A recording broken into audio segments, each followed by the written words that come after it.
coverage you can count on. I'm Bill Hall. Make your vote count on Election Day.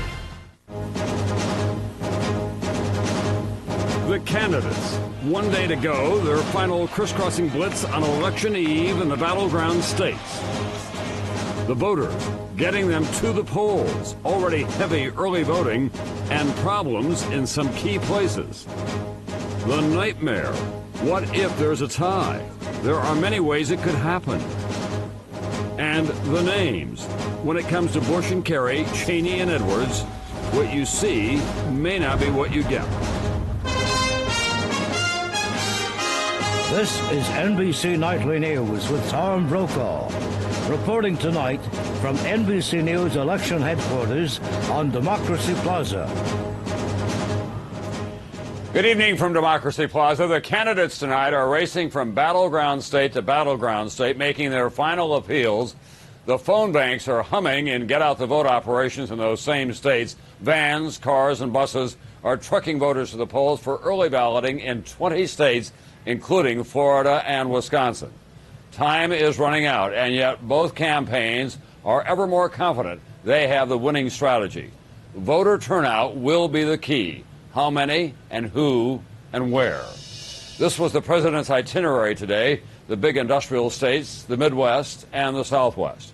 For his part, Senator Kerry started in Florida and made his way north into the same territory as the president. We're going to begin tonight with NBC's David Gregory with the president in New Mexico, a state that he lost last time by 0.06 of a single percentage point. David?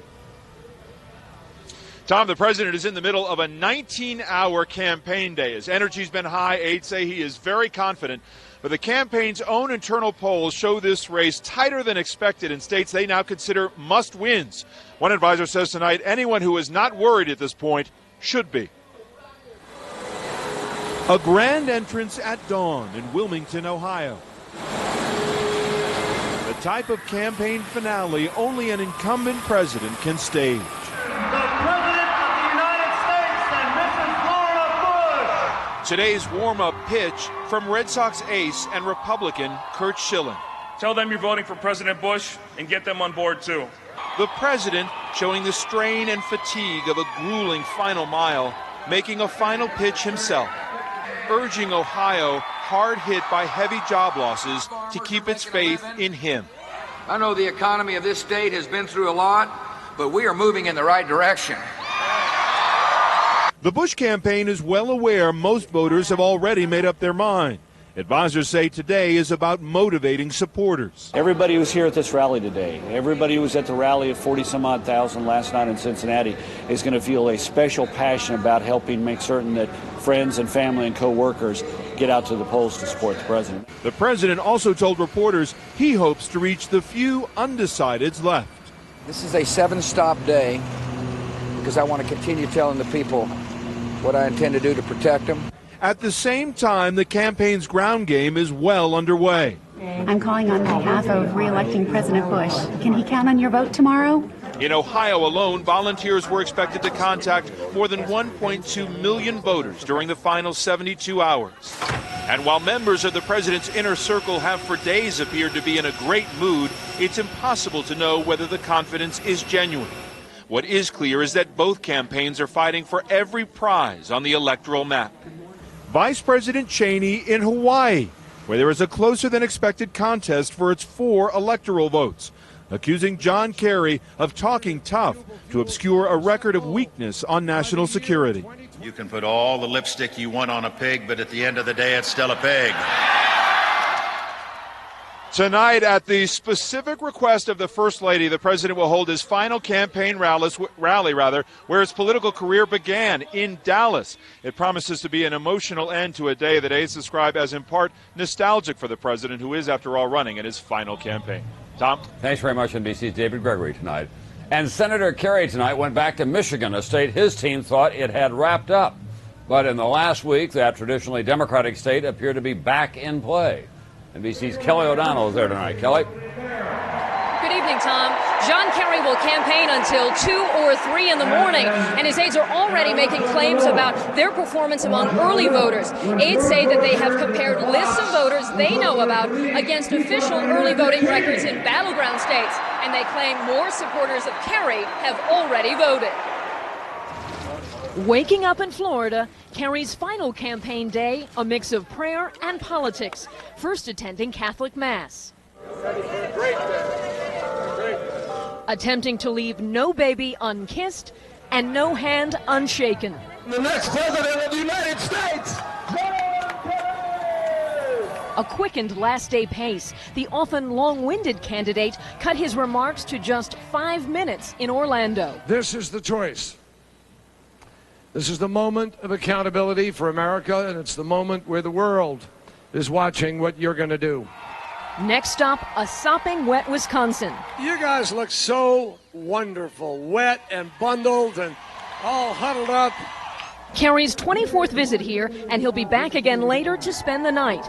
Wisconsin allows voter registration even on Election Day. This is a state Kerry aides admit they're concerned about, so they say Kerry's time here is well spent. I will never forget this rally in the rain here in Milwaukee. Kerry and the president nearly overlapped in Milwaukee. Air Force One passed overhead as Kerry's motorcade began to roll. Covering other bases, John Edwards is racing across Minnesota, Ohio, Florida, and Iowa. We need though to ask you to work one more day through tomorrow. Because if you'll work for us through tomorrow, we're going to work for you for the next 4 years. The abbreviated events today were staged to last just long enough to get local news coverage. Aides say they invested little effort to build rally crowds today, instead urging volunteers to work on getting out the vote. You get to choose and change the direction of this country. And tomorrow, the choice of a lifetime is on that ballot. This is the most important election of our lives. And John Kerry is speaking right now, and earlier today he made a number of phone calls to radio stations targeting African-American voters to get out the vote. Aides also say they have 250,000 trained volunteers to reach out to voters in battleground states. That's nearly 3 times as many as 4 years ago. Tom? Thanks very much, Kelly. Now, some of the numbers in our final NBC News poll before Election Day, and joining me, our Washington Bureau Chief and moderator of Meet the Press, Tim Russert. Tim, what have we been tracking today? Tom, we reported yesterday dead heat between George Bush and John Kerry, 48-47. Let's look inside those numbers. The first rule of politics, secure their base, and have they ever. Here's George Bush. Amongst Republicans, 97-2. Amongst Democrats, it's Kerry, 92-6. Swing independent voters, advantage Kerry, 49-40. That's some optimism for John Kerry, but far from the end of the election. Tim, we've been talking a lot about churchgoers and the place of the Christian faith in this election. Do we know anything about that tonight? We do. It's a central piece of George Bush's base. Look at this, Tom. People attend church at least once a week. George Bush wins handily, 61-36. More casual observers, if you will, tilt towards Kerry somewhat, but that is a definite part of George Bush's base. And another group that we've been talking a lot about are the young voters, and especially the first-time voters. Tom, voters 18-30. Look at this. John Kerry is ahead 54-37. In 2000, Al Gore won those voters just 48-46. And look at new registrants, people who've registered to vote this past year. Kerry, 59-37. Will they vote? That is the key. They've registered to vote. Will they show up? If they do, it could have a tremendous effect on this election. And let's go now to the battleground states. And we've been talking about them all week. They're still the same group, and they are critical to this election because it's all about the electoral map. Here they are: Florida, Iowa, Minnesota, Nevada, New Hampshire, New Mexico, Ohio, Pennsylvania, Wisconsin. The battleground's in place, Tom. Whoever wins those states, or a majority of them, is the next president. And turnout will determine which candidate wins those states. We want to give you some numbers now on what to expect in turnout. Last time it was about 105 million Americans. We're a larger country now. But the lowest number that most people are talking about is 110 million. They're talking all the way up to 120 million, which would get us probably into a very significant number in terms of a percentage of the turnout. Democrats and Republicans admit If the turnout hits 120 million people, that is very good news for John Kerry. In between, jump ball. $120 million won't even buy you a good election this time. They've spent about $1 billion on this election altogether, the two campaigns and the 527s around the country. It's incredible. And some of these Senate races, your home state of South Dakota, $20 million spent. $80 a voter in South Dakota. Up next, what if after all this, the election 2004 ends in an electoral college tie? What then?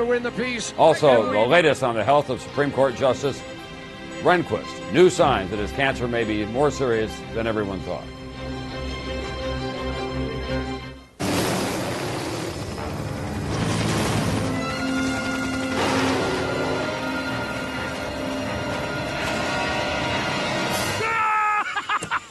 Gotcha!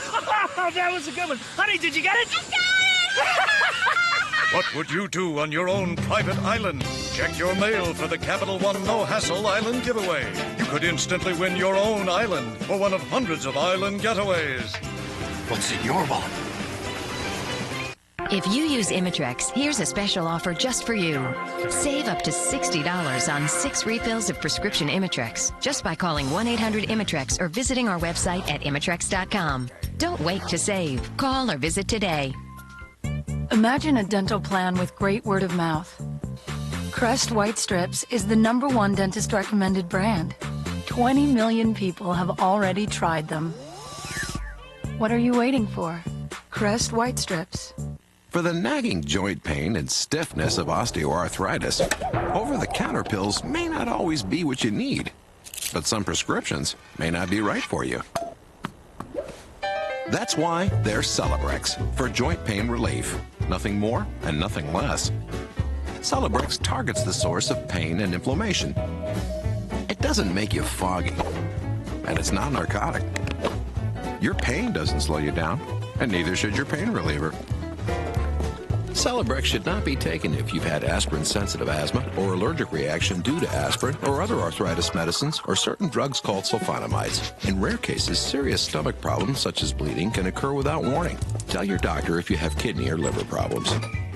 Just one Celebrex gives 24-hour, all-day, all-night relief. Talk to your doctor about prescription Celebrex. Celebrex. Joint pain relief. No more, no less. MSNBC, non-stop election coverage that rocks all night. Election night, MSNBC is the place for politics. With the race still so close in its final hours, the anxiety level about the vote itself is rising, especially in crucial battleground states. There are charges of fraud and intimidation in Florida and Ohio. We'll get the view from both states tonight, beginning with NBC's Kerry Sanders, who joins us now from South Florida. Kerry? Well, Tom, in these long voter lines, you can't see them, but they're here, and tomorrow they'll be everywhere. The lawyers. More historic lines in Florida today, with voters waiting up to 5 hours to cast ballots. 76-year-old Edna Justice in Palm Beach. To that end, both the Republicans and the Democrats have hired some of the top watching the once troubled election process in Florida this time, the Justice Department, independent monitors, and volunteer lawyers mobilized by both parties. I know that many of you are from out of state, and let me tell you that we welcome you here. More than 3,000 attorneys are swarming the state for the Democratic Party alone. Our job is to put in place a system so that when voters show up at the polls and they want to vote, that they're not turned away. They're doing their civic duty. They're just not sure whether it's going to count. Accepting the rejection. Already today, scenes reminiscent of Florida in 2000. Back then, teams examined questionable paper ballots. Today, it was absentee ballots they questioned. Unanimously reject the vote of Sickles. Hundreds rejected for missing signatures or signatures that didn't match those on file. Drawing battle lines, Democrats sent Republican lawyers this warning. If they challenge a voter, the challenge process must not be abused. And if it amounts to intimidation, it is a crime. Republicans say they're simply doing what the law allows and to fight voter fraud. Republicans are not doing anything. All we want is every vote to count. In Florida, where the last presidential election was decided by the U.S. Supreme Court, fears it could happen again. The unfortunate potential here is that the team with the best lawyers will win. Wow. And to that end, both the Republicans and the Democrats have hired some of the top legal minds in this country. Meantime, in another battleground state, more legal maneuvers and politicking today in Ohio. My colleague Ann Thompson is standing by live there. Ann? Carrie, here in Ohio, there is a fierce battle over who gets to vote. And today, Republican hopes to challenge voters got a 1-2 punch from federal court. The lines for absentee ballots longer than ever before, but it's the torrent of newly registered voters, some 800,000 statewide, many signed up by Democratic organizations, that has Republicans worried about potential voter fraud. You have more paperwork and identification shown to cash a check at the supermarket than you do to walk in and vote in Ohio. This is your ballot. To ensure only eligible voters cast ballots, the Republicans want to employ a little-used state law allowing political parties to put challengers in polling places who can question a voter's credentials. Democrats say Republicans are just trying to suppress the vote. Their goal all along, we believe, has just been to make it more difficult, to throw up a roadblock at every turn. Today, 2 federal judges found the law unconstitutional. Judge Susan DeLaw ruled the combination of new voters and inexperienced challengers creates an extraordinary and potentially disastrous risk of intimidation and delay. In a separate case, Judge John Adams found no evidence challengers were needed, writing the election officials can protect the state's interest. Edward Foley is a member of the Ohio State Law School election team. Both judges agreed that stopping fraud is an important objective. They just said that this way to do it was unnecessary. The Republicans immediately appealed Judge DeLaw's decision to bar all challengers. We think that's not only erroneous, but she has overstepped her authority as a federal judge to do that. The Democrats are asking for clarification of Judge Adams' ruling that would allow challengers to observe, but still prohibit them from questioning a voter's eligibility. Republicans insist they're not trying to stop anyone from voting, but rather what they want to do is guarantee that every vote cast here in Ohio is cast by a legal voter. Tom? Thanks very much, NBC's Ann Thompson and Kerry Sanders tonight. Millions of dollars, thousands of hours of work, hundreds of rallies, town meetings. What if all this ends in a tie? As NBC's Brian Williams tells us tonight, there are more than 24 scenarios that could produce a deadlocked electoral college. What would happen then? Brian is in our election tracking center where he's been looking at all this and shares the consequences with us now. Brian, what do you got down there? Well, Tom, we almost hate to say it, but among those so-called battleground states, there are no fewer than 33 mathematical formulas by which the Electoral College winds up in a 269 to 269 tie. With most polls at or near dead even, most experts agree it's worth at least preparing for the possibility of a dead even electoral vote in the battleground states. These states could split between these two men. They could all go to Bush or they could all go to Kerry. It's a who knows situation in most of these, many of these swing states. Here's the way the map looks today, with the 9 toss-up battleground states in white under any number of combinations, with Bush winning one cluster and Kerry another. Both men end up at 269. That's short of the 270 needed. The first question is, what happens then? The election goes to the House of Representatives, where each state would get one vote. While Bush would likely win, there is a wild scenario under which a newly elected Democratic-controlled Senate would hand President Bush John Edwards as his vice president. Constitutional law expert Rick Pildes explains. How would we end with a combination of a split ticket, Bush-Edwards? Now, the new Senate could possibly be Democratic. The Senate chooses the vice president in the case of a tie. Presumably, they would choose John Edwards. That's how you'd end up with President Bush, Vice President John Edwards. And there may be an even bigger problem if the electoral vote ends up tied. Many experts feel it's bad for all of us. This is going to be a real challenge to this country in a situation where the public has such strong feelings about these two candidates. If someone doesn't come away as the decisive, legitimate winner in the minds of the American public. It's complicated, it's interesting, but it's all there in the Constitution. And we have to mention there's an even wilder scenario here. In the event of a tie in the electoral vote and then a tie in the House of Representatives, John Edwards, who could be de facto president for 2 years until a new House of Representatives election. But first things first, we have to get through tomorrow night first. Tom? Thanks very much, NBC's Brian Williams tonight. And I'll be right back with some of the day's other news. Surviving cancer is still the biggest victory of my life. And I did it with the help of 3 Bristol-Myers Squibb medicines. Today, Bristol-Myers Squibb researchers are fighting our most serious diseases. Their life-saving medicines have turned many cancer patients into cancer survivors. Medicines for AIDS, heart disease, and serious mental illness reflect their commitment to research and to extending and enhancing human life. I'm living proof of that. Hope, triumph, and the miracle of medicine. Bristol-Myers Squibb Company. Want dramatically younger looking eyes without surgery? Olay Regenerist Eye. It hydrates to allow the natural regeneration of collagen and elastin. Skin's appearance is visibly lifted and brightened. Regenerist Eye from Olay.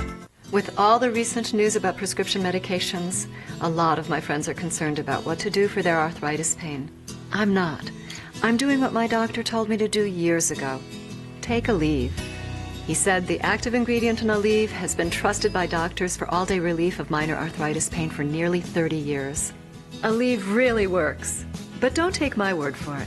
Ask your doctor if Aleve is right for you. Aleve. Prescription strength relief without a prescription.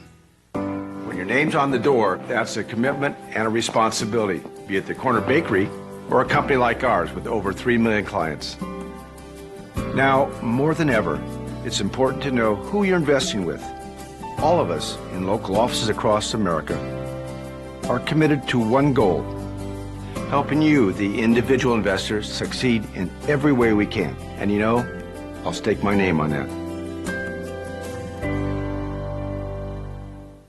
Let's talk about better. When someone says something's better, it's usually just their opinion. So if you suffer from acid reflux disease, frequent heartburn, and I told you prescription Nexium heals acid-related damage in the esophagus better, you'd want proof. And now, your doctor has that proof. Recent medical studies prove Nexium heals that damage better than the other leading prescription medicine. No wonder they call Nexium the healing purple pill. So call your doctor today and ask if Nexium is right for you. Because if left untreated, the damage could get worse. Other serious stomach conditions may still exist. The most common side effects of Nexium are headache, diarrhea, and abdominal pain. Hey, with Nexium, you don't just feel better, you are better. And better is better. Last week, Chief Justice William Rehnquist said he planned to be with his colleagues this morning when they heard arguments at the U.S. Supreme Court, but today he was not there, and he disclosed that he is undergoing chemotherapy and radiation for the thyroid cancer he disclosed last week. That's an indication, according to medical experts, that Rehnquist, who's 80 years old, likely has a life-threatening form of the disease, although he says he is in contact with the High Court. A published report says Merck, the giant drug maker, knew for several years that its arthritis drug, Vioxx, could cause heart problems long before it pulled it from the market a month ago. The Wall Street Journal is reporting that Merck's own marketing materials and emails show the company tried to hide or discredit evidence that Vioxx was linked to an increased risk of a heart attack. Merck told NBC News it has no comment on this Wall Street Journal report. News from Iraq tonight. Gunmen kidnapped an American, a Nepali, and 4 Iraqis from their office in Baghdad today. The 4 work for a Saudi company that supplies U.S. forces in Iraq. Also today, assassins opened fire on a car taking the deputy governor of Baghdad to work. He was killed. 2 of his bodyguards were wounded. When we come back in a moment, back in this country, why George Bush is voting for John Kerry and other stories from the political name game.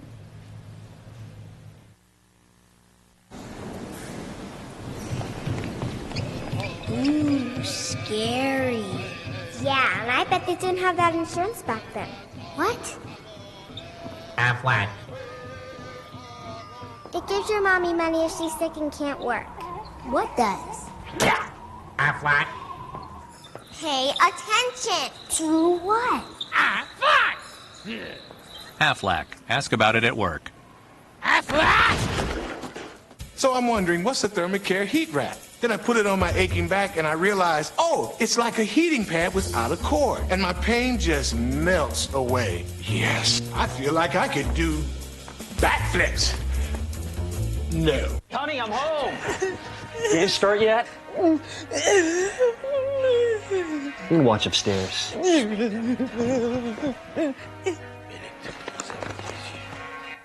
Cheese it. Get your own box. From the very beginning, Smart Balance buttery spreads have contained no trans fatty acids and no hydrogenated oil. Trans fat can raise LDL bad cholesterol and lower HDL good cholesterol. Just the opposite of Smart Balance, which has the right balance of fats to help improve cholesterol. Smart Balance buttery spreads taste great without the cholesterol in butter or trans fat that's in margarine. It's that simple. Smart Balance buttery spreads. We have the right balance and the great taste. You've waited, you've dreamed, and now it's finally back. Endless Shrimp at Red Lobster, the only time of year to enjoy all the shrimp you can eat. Don't miss Endless Shrimp right now, only at Red Lobster. Since women have special health needs, Bayer makes a product just for women on an aspirin regimen. Only Bayer Women's has Bayer low-dose aspirin to help prevent a heart attack, plus calcium to fight osteoporosis. Be sure to talk to your doctor before you begin an aspirin regimen.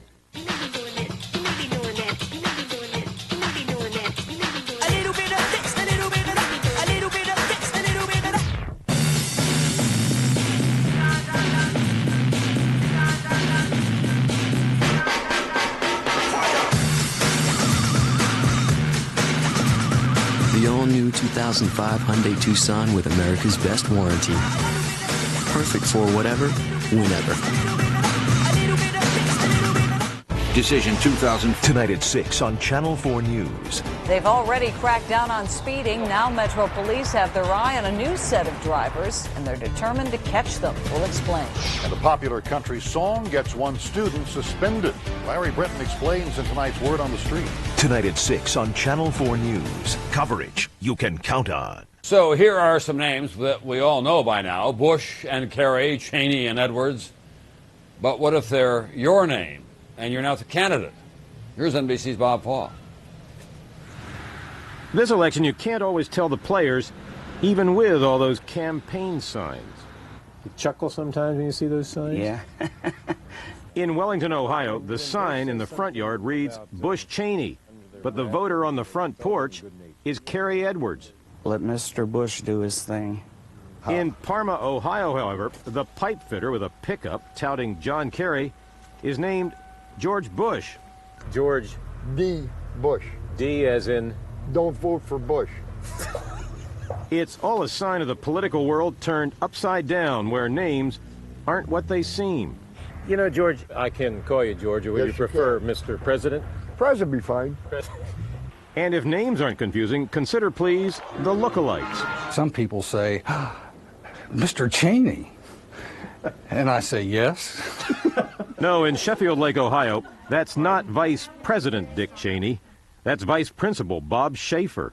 You haven't been kept at any undisclosed locations recently? No, I haven't been sequestered anywhere. Don't own any Halliburton stock? No, I don't even know how to spell the word.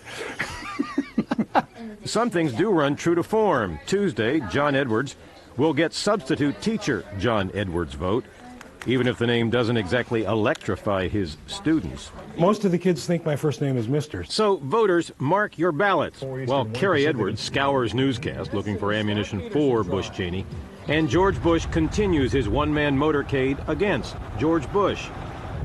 I should have made the sign bigger, but I ran out of plywood. A reminder this election that if someone asks what's in a name, the answer could be a divided America. Bob Fall, NBC News, Parma, Ohio. That's nightly news for this election eve. Our special pre-election coverage continues after a break on most of these NBC stations. You're watching Channel 4 News. Coverage you can count on. Good evening. Welcome to Channel 4 News at 6. Drivers, get ready. The next wave of major traffic enforcement in Nashville is about to begin. And this time you won't see it coming until you're caught on tape. Channel 4's Jeremy Findley is standing by live with this exclusive story for us. Jeremy? Dan, in just a few weeks from now, a brand new unit of the Metro Police Department will be hitting Nashville's interstate. Their goal, target aggressive drivers, and they'll be armed with more than just blue lights and radars. Ask drivers about Nashville's interstates. I think people drive very fast. And you'll hear similar horror stories. So they just want to go get where they're trying to get, and they'll run you over if they can. In response to drivers' complaints and Metro crash data, the city's top cop tells me it's time for a whole new unit assigned to bus drivers who make us all nervous. Safe. Aggressive drivers are best described as those people driving 200 miles an hour to get 20 feet in front of you. But this will be no ordinary unit. In